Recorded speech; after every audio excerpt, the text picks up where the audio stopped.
What's going on, guys? Welcome back to another video on the HSR. If you're new, welcome to the channel. We were out at the Larson Ranch today in Leoti, Kansas. We got to drive around with Brady. We talked bulls, we talked genetics. We even saw them flushing their donor cows for embryos at the end of this video. Guys, it's a really cool video. They sell black and Charolais bulls in a big bull sale every single year. So without getting too in depth, let's jump in. Ranch on. All right, y'all, we're here at the Larson Ranch. I'm here with Brady. Brady, how's it going today? Good, how are you? Good. So we came out here today. You said you're gonna be flushing some cows, maybe? Yeah, we're gonna flush. We got 21 donors we're gonna flush today. Cross country genetics. They're coming out today, and we're gonna do some conventional flushing on some donor cows. So when you're saying flushing, what does that entail? So basically, we run through the chute a series of about 4 or 5 days, and we give them FSH shots to super ovulate them and make them have multiple ovulations, and that way then we breed them a couple different times over the period of a day and a half, and try to get all those embryos fertilized good. And then today, that was a week ago, and so today those embryos are about 7 days old, and we're gonna try to collect them out of the cows and see how we do. So how many, you know, when you run them to the chute, how many embryos are you looking to get, or how many is there? Yeah, you know, it averages out about seven to eight per cow. Some people might be higher, but like might have higher averages, I've heard, than other companies. Cross country genetics, they do as good as I've ever seen. Do a phenomenal job, and those embryos are high quality, and they stick at a high conception rate. But average is 7 to 8. Some cows will do 11, some will do 15, some will do 2 or 3. But it usually averages out to be right around 7 or 8. In years past, we've had days that we averaged 10 or 11, but usually as a general rule, just figure 7 to 8 embryos on average per donor. Per donor. Okay, so once you get those embryos out of those donor cows, they do a freezing process, and then you will put those into a recip cow. Is that correct? Correct. And we won't. They'll freeze them today. Normally they'd put some in fresh, and we're not going to do that today. We're just collecting the donors, and then we'll freeze the embryos, and then yeah, I'll put them in at a later date or have cross country do it.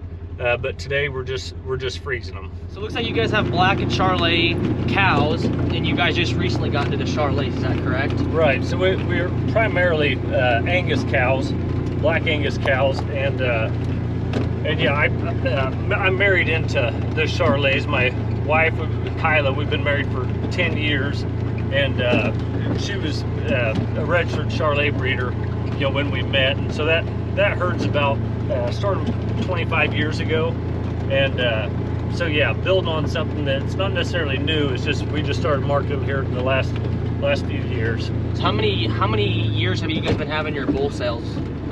So yeah, so my folks, that would be Larson Angus Ranch, Dan and Becky Larson. They bought their first Angus cattle in 1988, I believe, and sold private treaty bulls for a number of years. I think our first auction was in 2004 and 2005. So yeah, I think this was our 21st sale here this year. How many bulls did you guys sell in your sale just a couple weeks ago, right? Yeah. So 120.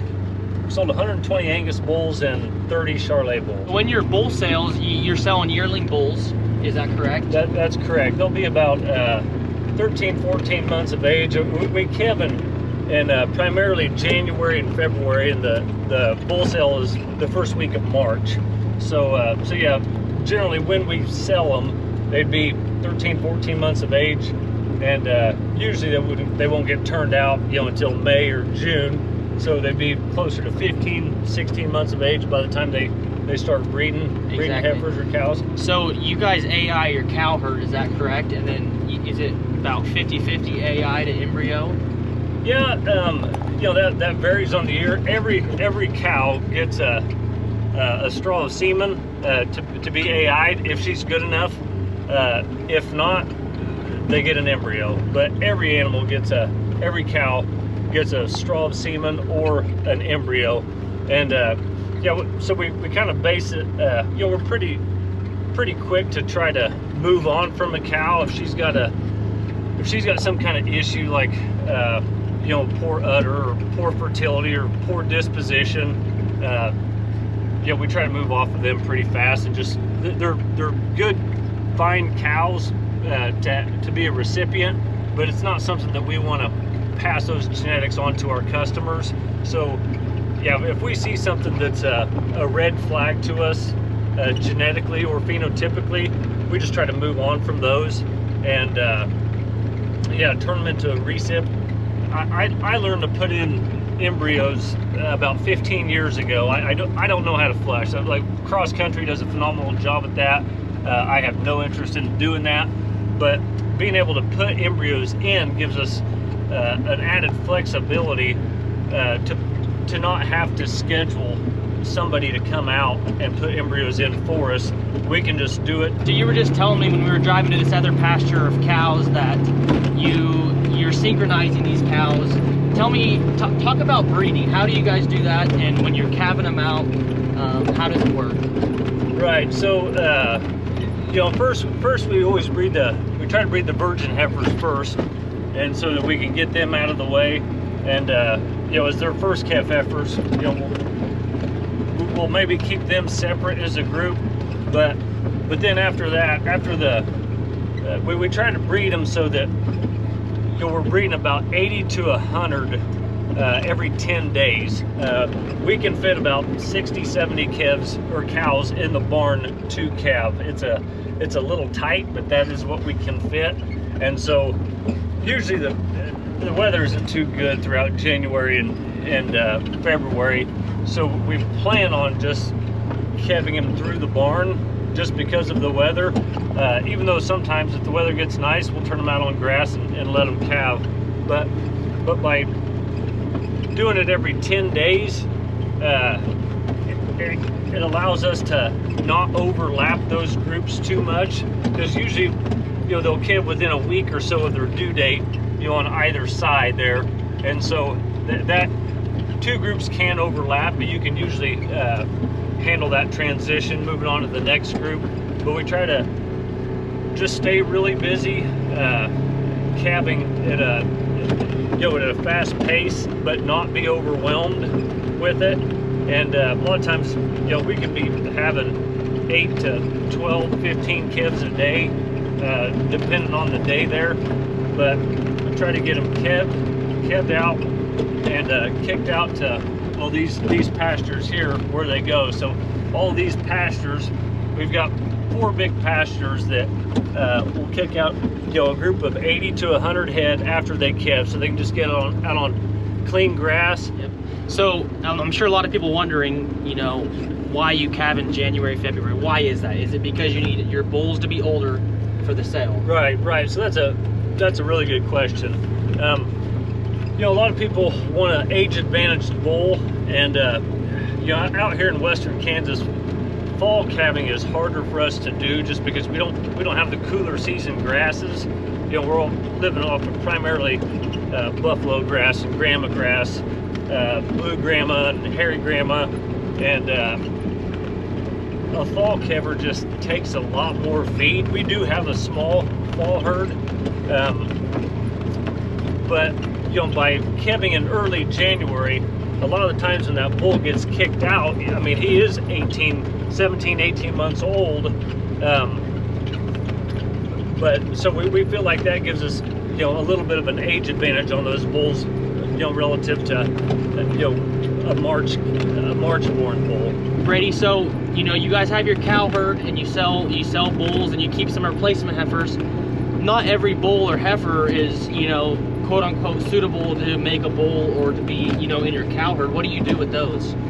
Right, so you know, about the top maybe 30% of the male calf crop we'll keep as bulls, and probably just a touch more than that on the replacement heifer side, because, you know, we like to get rid of cows that don't fit our program, that aren't good footed, aren't good uddered, aren't fertile enough.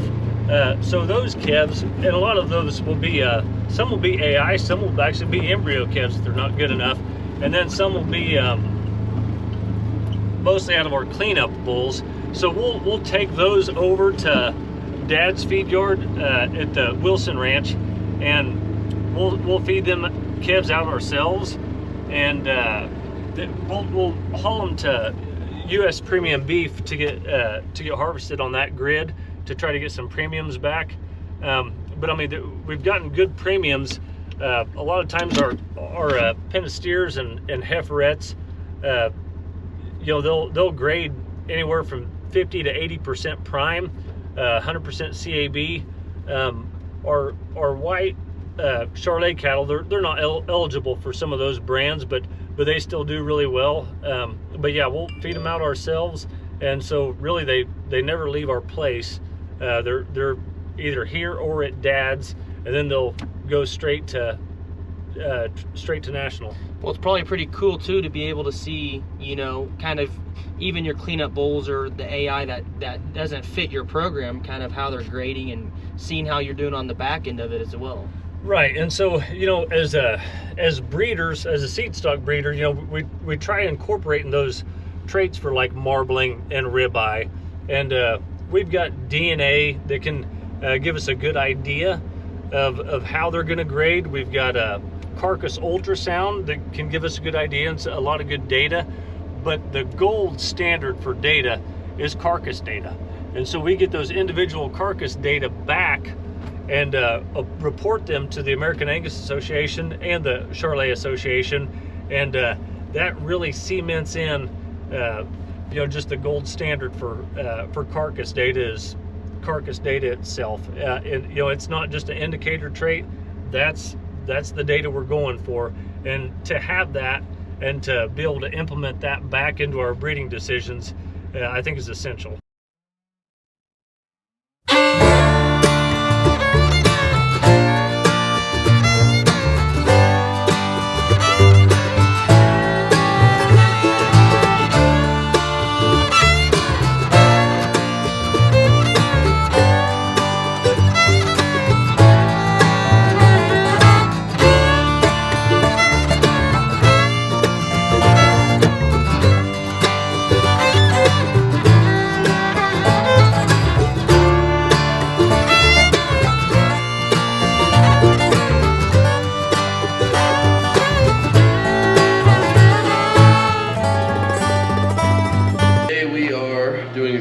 Collection on an Angus cow. She is day 7 post being in heat and AI'd, and we are flushing embryos out, 7-day-old embryos out of her uterus.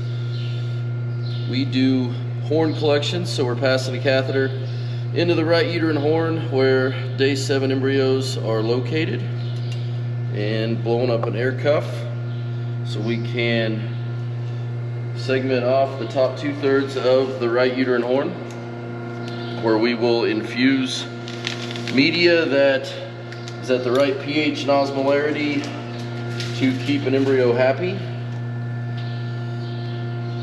At this stage, they're just setting in there, still within the zone of pellucida.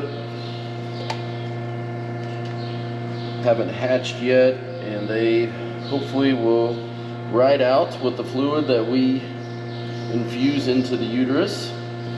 At day 7, a bovine embryo is about 120 microns in diameter, and this filter has 70 micron pores in it. So as the fluid comes out of the uterus, we're able to catch the embryos in the bottom of the cup as the fluid goes by. And about how many embryos are you getting out, or are you trying to? Average collection is 7 to 8 viable embryos out of a total of 13 to 15 structures. That would include some that don't get fertilized, some that do fertilize but don't continue to develop and grow like they need to be a day 7-old embryo.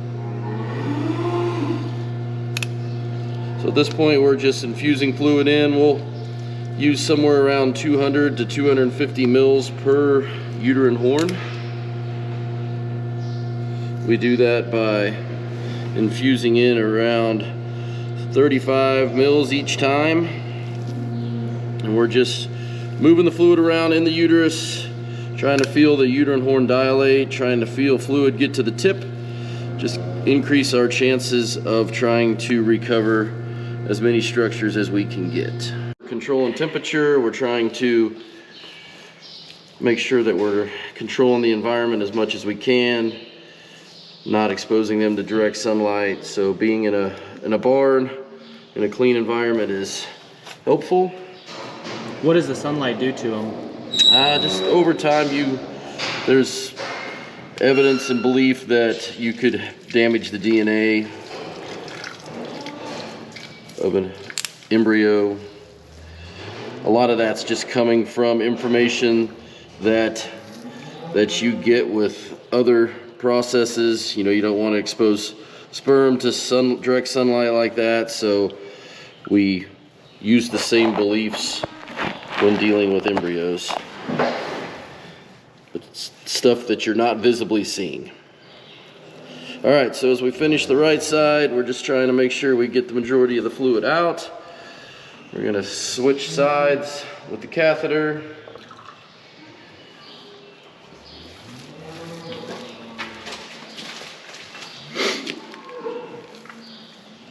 Some people will just do that once and collect the whole uterus at the same time and do what is called a body collection, where the cuff is placed in front of the cervix and the body, and then fluid is flushed into the whole uterus at the same time. And that works just as well.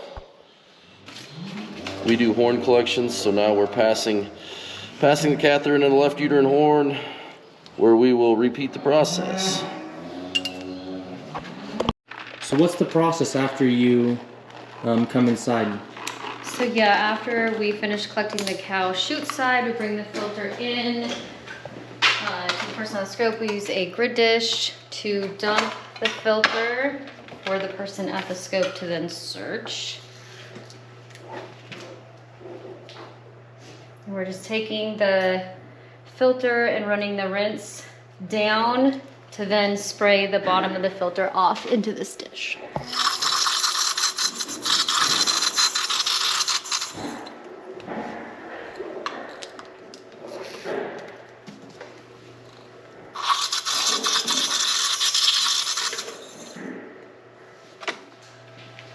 So once you get them transferred into the dish, what are you looking for under the microscope? Well, we're searching through the microscope. We're looking for the structures themselves. The embryos have a zona pellucida around them. That's their protective layer, and that's kind of what we're looking for as we're searching through debris in the dish.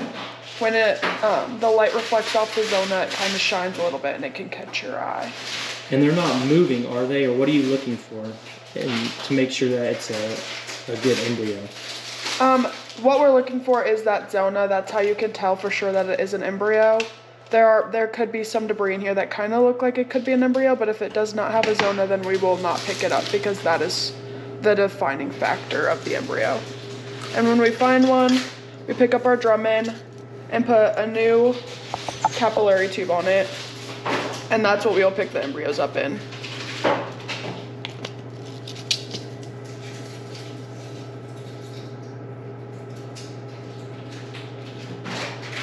So on the last cow they just did, how many did you find?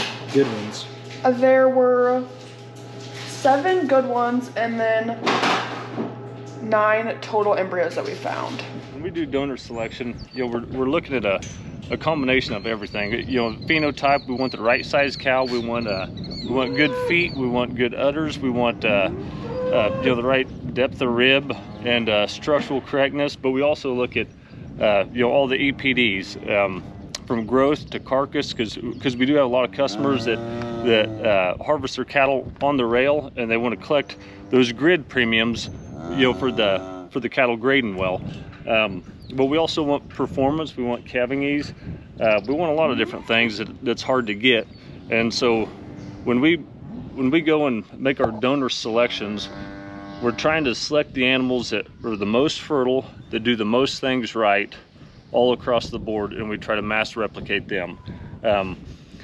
You know, on the recipient side of it, we're pretty pretty quick to realize when a cow is not good enough. And so that's what we try to mass replicate these and put the embryos in those recipient cows to just get a better calf crop, you know, all the way across the board from all the bulls and all the replacement heifers. And long term, your herd will be much better for it by mass replicating your top end and not replicating your bottom end. So basically the cow that gets the embryo, it's not even her calf. She's just carrying it from your top end cow. That's correct. So yeah, what we try to do is take our best few cows and you know, that calve at the front of the herd every year, that are fertile, have carcass merit growth, calving ease, and then we put them in the recipient cows that we don't want to move forward with their genetics because they don't meet all of our demands, and so that's our way of advancing our herd. Well, at the end of the day, you're selling bulls to customers, and so you want to give them the best product you can. Right, that's correct. And so this is just a much faster way to get that done. So we just finished up the second of the third group of donor cows that you're flushing today. I'm actually going to take off, but just to give us a little recap, kind of explain what the Larson Ranch is about and what you guys are kind of looking for, you know, for the future. We're just looking to make the best cattle that we can. I mean, phenotype wise,